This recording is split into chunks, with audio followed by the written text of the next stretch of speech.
Kondisi korban reruntuhan Ponpes ambruk berangsur membaik.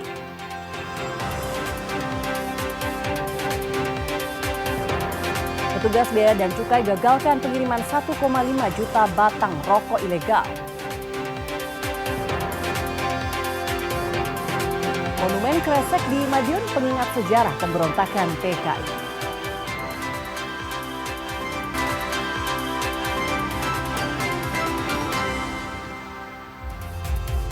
Halo saudara, apa kabar Anda hari ini? Kompas Jatim kembali hadir ke hadapan Anda.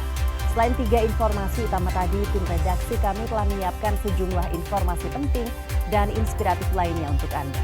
Bersama saya Virgianti Kusuma, kita jelang Kompas Jatim di Kompas TV Independen Terpercaya.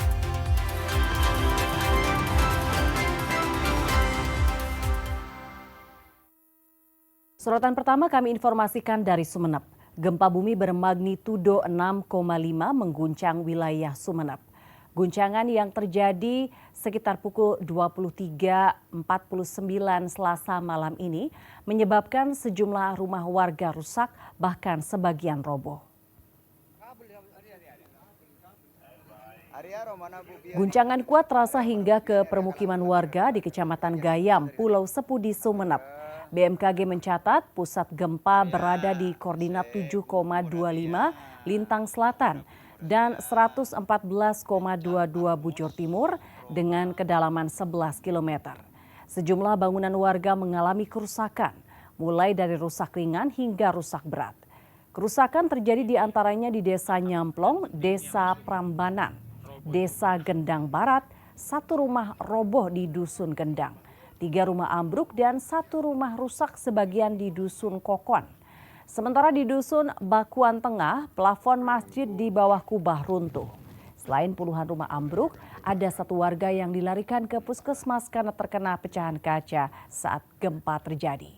Hingga saat ini belum ada laporan korban jiwa dalam peristiwa gempa bumi itu. Ini sudah masuk rumah sakit, kena pecahan kaca. Ini informasi dari Sepudi, Kecamatan Gayam, tentang gempa yang terjadi malam ini, sekitar jam 23.49.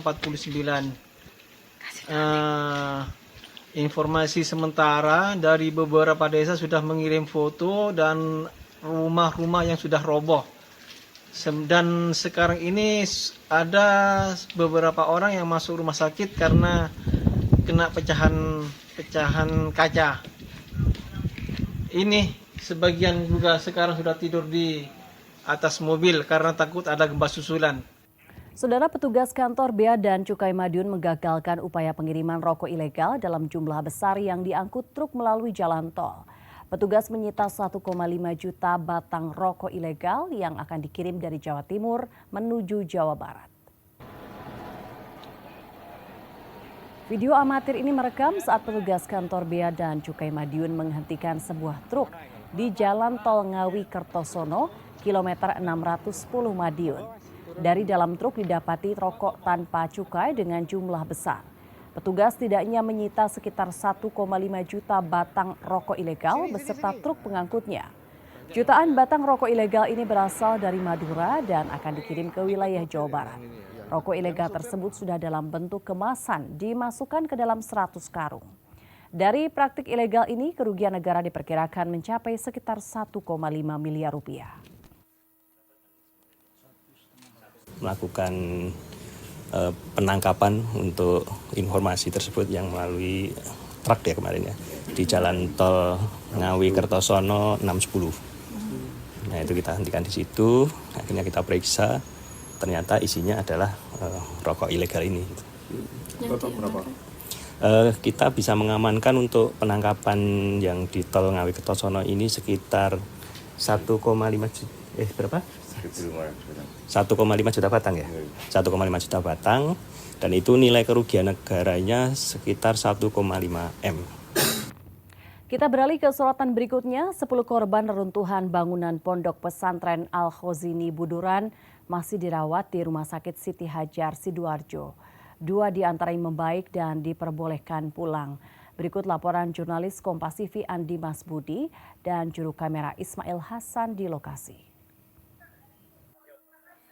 Saudara, sampai malam ini memang sejumlah pasien masih menjalani perawatan intensif di Rumah Sakit Islam Siti Hajar Kabupaten Sidoarjo. Ada beberapa yang harus menjalani operasi pasca tertimpa reruntuhan bangunan yang ada di Pondok Pesantren Buduran. Seperti apa kondisi dan berapa jumlah pasien yang ada di sini saat ini? Bersama saya sudah ada Dr. Erli, Kepala Kehumasan Rumah Sakit Islam Siti Hajar Kabupaten Sidoarjo.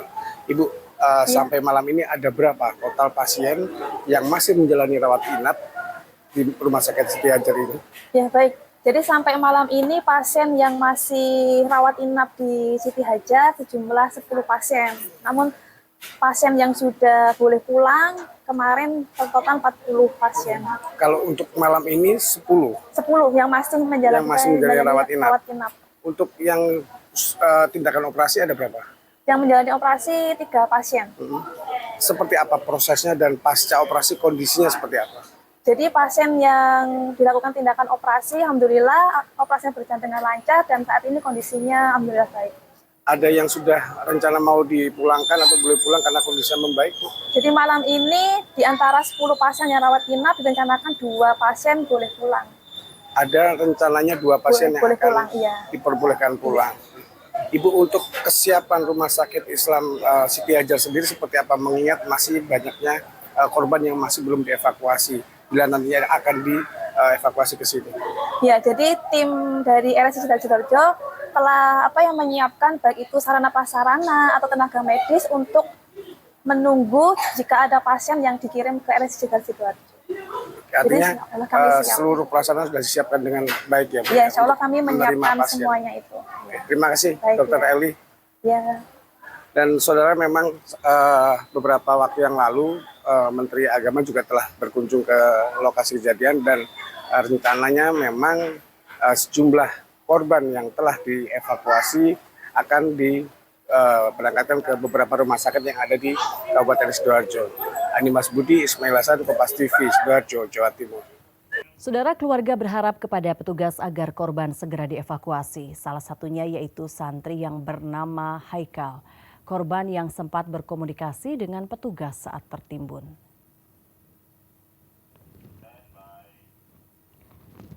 Video amatir ini merekam saat petugas relawan berkomunikasi dengan 2 santri yang tertimbun bangunan Ponpes Al-Khozini, Sidoarjo. 1 dari 2 korban itu telah berhasil diselamatkan petugas. Namun 1 lainnya yang bernama Haikal sampai saat ini belum dievakuasi lantaran sulitnya medan. Dalam melakukan evakuasi, petugas harus berhati-hati lantaran bangunan rawan runtuh kembali. Keluarga korban berharap kepada petugas agar Haikal segera dievakuasi. Petugas bilang Haikal baru 3 bulan menempuh pendidikan di Pondok Pesantren Al-Khozini. Sementara di pondok, Haikal sering meminta orang tuanya untuk mengirim nasi untuk makan siang. Menurut informasi yang Ibu dapat, Haikal ini masih gimana Bu? Masih hidup, masih... Kurang tahu kalau itu. Belum ada kabar Bu ya? Iya, itu kan sudah 3 hari kan, siapa anak-anak itu. Tapi kemarin sempat dengar ya Bu ya, kalau Haikal masih ada harapan hidup ya? Iya katanya, tapi kan nggak tahu pasti. Itu kan kata Basarnas saja, orang tuanya kan nggak boleh masuk. Iya. Sementara itu, Badan SAR Nasional Basarnas mengerahkan tim BSG atau Basarnas Special Group untuk membantu proses evakuasi para korban yang masih terjebak di dalam reruntuhan bangunan Pondok Pesantren Al-Khozini. Proses pencarian dilakukan non-stop selama 24 jam. Tim SAR gabungan masih terus melakukan pencarian para korban yang terjebak di dalam reruntuhan bangunan Pondok Pesantren Al-Khozini, Buduran, Sidoarjo selama 24 jam non-stop. Basarnas juga mengerahkan tim BSG atau Basarnas Special Group yang terdiri dari 12 orang untuk memaksimalkan proses pencarian dan evakuasi korban. Petugas rescue ini juga menggunakan scam atau kamera kecil fleksibel agar bisa mencari keberadaan korban di lokasi yang sempit. Hingga saat ini telah ada 332 tim SAR gabungan dari Basarnas, TNI dan Polri, serta Damkar yang dikerahkan ke lokasi kejadian. Menggunakan scam dan lampu scam itu kemudian direspon oleh beberapa korban yang ada di sana dengan menggerakkan kakinya. bukan kakinya seperti itu. Artinya bahwa di situ masih juga terdapat korban-korban yang dalam kondisi hidup. Nah, dari sore sampai malam ini kami masih mencoba membuka akses melalui bawah gitu. Jadi buat lubang di bawah kolong itu untuk ruangan, bukan ruangan tapi ke sisi sampingnya untuk bisa mencapai korban.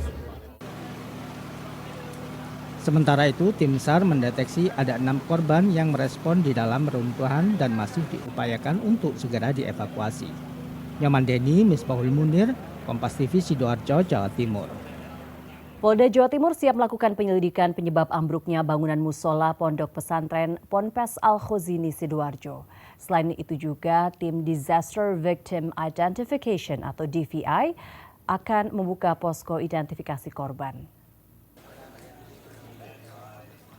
Setelah proses evakuasi korban selesai dilakukan, polisi akan melakukan penyelidikan penyebab ambruknya bangunan musola Pondok Pesantren Ponpes Al-Khozini Sidoarjo.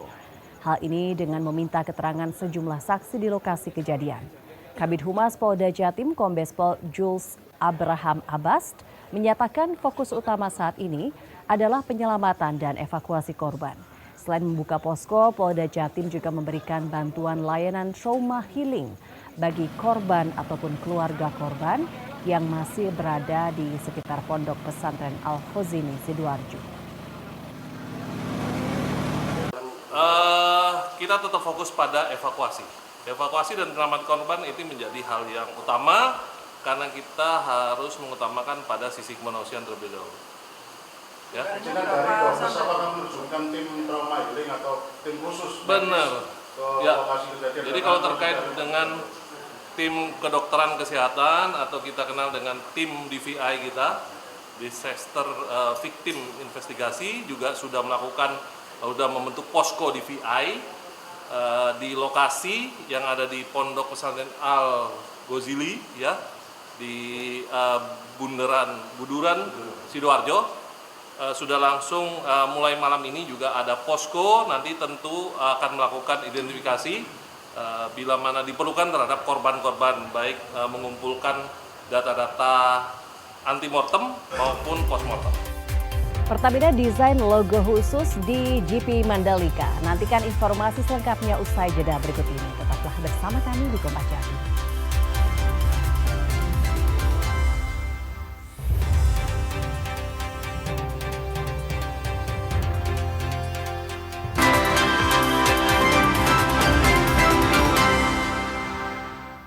Saudara, peringatan Hari Kesaktian Pancasila 1 Oktober di Kabupaten Madiun dipusatkan di Monumen Kresek, Kecamatan Wungu, Kabupaten Madiun. Upacara yang dilaksanakan di Monumen Kresek ini sebagai pengingat sejarah kebengisan PKI yang memberontak pada 1948 silam di Madiun. Upacara ini berlangsung hikmat dan diikuti oleh Forum Koordinasi Pimpinan Daerah, anggota TNI Polri, kalangan pelajar, mahasiswa, serta masyarakat. Upacara digelar di monumen ini sebagai pengingat generasi muda agar tidak melupakan sejarah pada 1965 silam yang menyebabkan gugurnya 7 pahlawan revolusi. Selain itu juga sebagai pengingat tentang pentingnya ideologi Pancasila sebagai dasar negara kesatuan Republik Indonesia. Sementara itu, Bupati Madiun Hari Wuryanto bilang upacara yang dilaksanakan di Monumen Kresek ini sekaligus untuk meluruskan kepada masyarakat bahwa Madiun bukanlah basis PKI. Meski di dalam sejarahnya pemberontakan PKI terjadi di Madiun pada 1948 silam.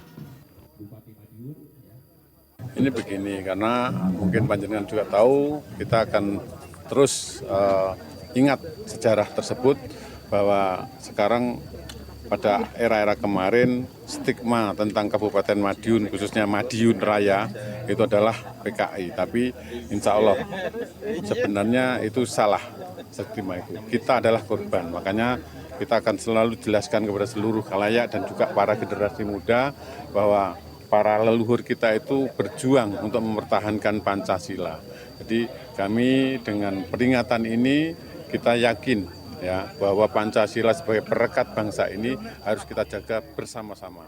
Kita ke informasi olahraga, gelar juara MotoGP telah direngkuh Marc Marquez. Namun GP Mandalika dijamin tetap menarik. Penyelenggara pastikan ada selebrasi khusus untuk sang juara. MotoGP seri Mandalika siap digelar mulai 3 Oktober. Ini jadi penyelenggaraan keempat ajang balap kuda besi bergengsi mentas di bumi Nusa Tenggara Barat. Penyelenggara memastikan kesiapan venue dan sarana prasarana pendukung telah rampung. Tak hanya jadi tuan rumah ajang balap dunia, GP Mandalika juga dipastikan menjadi pendukung program Sport Tourism Kemenpora dengan pelibatan unsur lokal seperti UMKM. GP Mandalika juga tetap akan menarik meski Marc Marquez telah dinobatkan sebagai juara dunia. Sebab akan ada rangkaian selebrasi gelar juara dunia The Baby Alien. Jadi memang ini momen yang sangat luar biasa ya, karena Marc Marquez hari ini landing as a world champion. Jadi kita akan menerima Marc Marquez sebagai world champion di Jakarta. Nah di Lombok juga kita sudah siapkan Riders Parade yang luar biasa. Jadi antusiasmenya sangat luar biasa. Kita tahu sebelum-sebelumnya memang Marc Marquez selalu ada jatuh tuh di Mandalika. Tapi kali ini he comes as a world champion. Jadi kami juga sangat bangga menerima Marc Marquez hari ini dan nanti di Lombok di hari Rabu ya untuk Riders Parade. Dan saya rasa masyarakat Lombok sudah sangat excited untuk menerima Marc Marquez. Sementara itu guna menyambut GP Mandalika, tim Pertamina VR46 tampil beda dengan tampilan motor dan baju balap spesial. Fabio Di Giannantonio dan Franco Morbidelli akan turun lintasan dengan nuansa Indonesia berbalut ciri khas Valentino Rossi. GP Mandalika menjadi seri spesial bagi tim Pertamina VR46. Selain GP Misano Italia, Mandalika dianggap sebagai rumah kedua bagi tim ini. Alasan inilah yang membuat Pertamina VR46 mendesain khusus tampilan motor dan baju balap spesial untuk turun di GP Mandalika. Tampilan khusus ini diluncurkan Selasa sore di Jakarta. Selain menghadirkan dua pebalap tim, Fabio Di Giannantonio dan Franco Morbidelli, acara ini juga dihadiri pemilik tim sekaligus legenda hidup MotoGP, Valentino Rossi. Rossi bilang pihaknya serius menyiapkan tim untuk turun di GP Mandalika, termasuk tampilan khusus ini. Nuansa kental Indonesia dengan aksen batik dikombinasikan warna kuning yang jadi ciri khas Rossi saat balapan. Tampilan ini diharapkan jadi motivasi ekstra bagi Frankie dan Di Gia untuk menuntaskan target podium di Mandalika. So this is our second home race here in Indonesia, and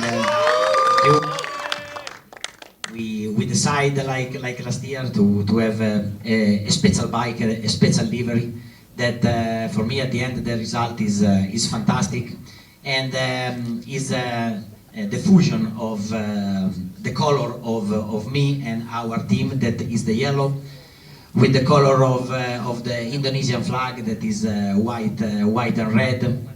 So at the end the bike is fantastic, and I hope that we can be very competitive during the weekend, and Franco and Diza can enjoy and can be fast and try to arrive on the top. Rangkaian seri GP Mandalika akan dimulai pada 3 Oktober. Kendati Marc Marquez telah menyegel gelar juara dunia, balapan dipastikan akan tetap seru. Apalagi bagi Frankie dan Di Gia yang masing-masing berada di posisi 5 dan 7 klasmen sementara. Angga Nurizky, Bimo Wicaksana, Kompas TV, Jakarta. Saudara, rider asal Kediri Lantian Juan berhasil merebut gelar juara umum pada putaran keempat kejuaraan Trial Game Dirt 2025 di Sukoharjo, Jawa Tengah. Hasil ini membuat penentuan gelar juara musim ini harus berlanjut hingga seri pamungkas di Bandung Oktober mendatang. Para rider elit nasional beradu cepat di sirkuit Gentan, Sukoharjo, Jawa Tengah.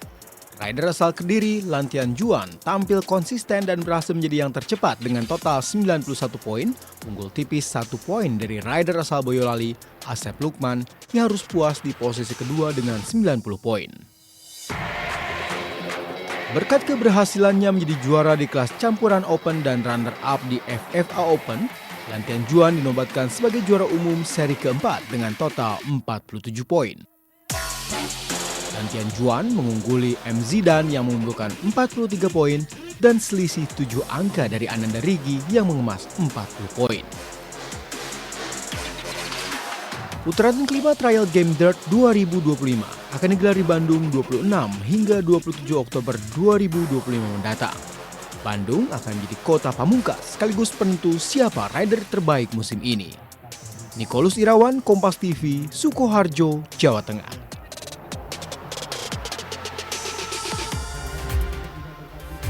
Tradisi Maulid Nabi ngalap berkah gunungan jajanan akan kami hadirkan usai jeda berikut. Tetaplah bersama kami.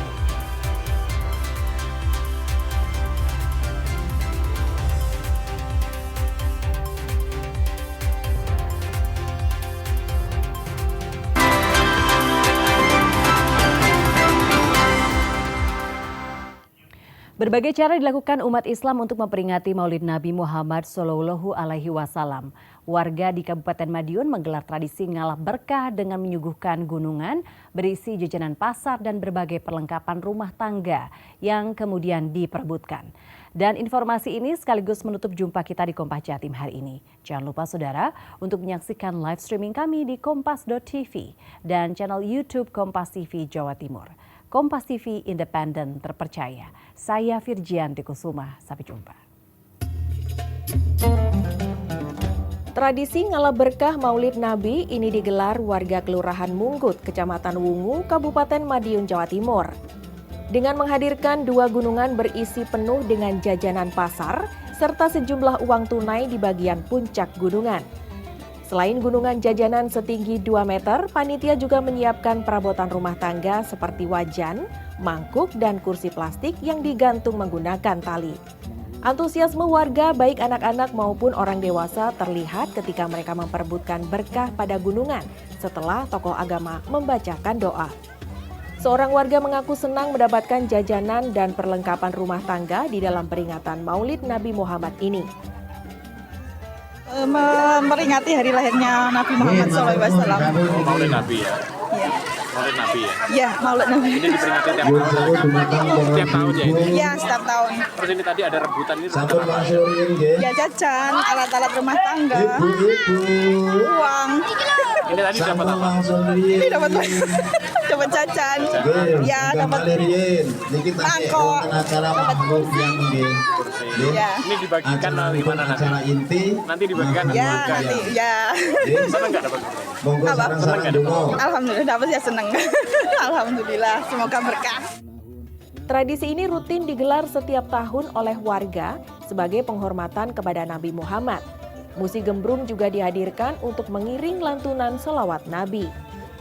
Tradisi ini mengandung simbol rezeki dan keberkahan, serta mengajak warga untuk selalu mengingat sosok agung Nabi Muhammad yang dinantikan syafaatnya. Ini kegiatan rutin yang setiap tahun kita agendakan untuk menghormati beliau Rasulullah SAW. Rangkaiannya apa? Ini kegiatan ini digunakan untuk mengingat dan mengharapkan syafaat ini melibatkan semua elemen. Jadi mulai ibu-ibu, anak-anak semuanya nyengkuyung bareng sampai terjadi ini, termasuk kita menghadirkan gembrungan untuk menghormati melestarikan gembrungan itu. Melalui tradisi ngalap berkah pada Maulid Nabi ini, warga diharapkan bisa terus mempererat tali silaturahmi dan selalu meneladani ajaran Nabi Muhammad. Tim Liputan Kompas TV Madiun, Jawa Timur.